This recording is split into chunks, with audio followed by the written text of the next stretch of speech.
Okay guys, here's the Aspen Brace, our low back support. It has literally saved some backs from injury, and it also adds great support. So first you have to find the Aspen tag.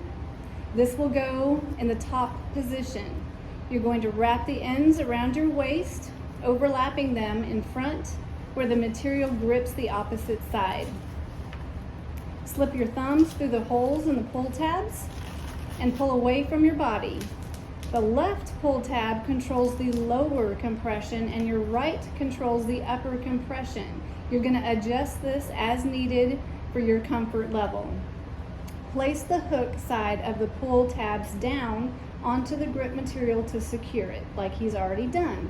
Wear the brace about 3 hours, and it can be while you're sitting, it can be while you're standing, while you're moving around, but you always want to use it if you have low back issues when you are lifting or bending.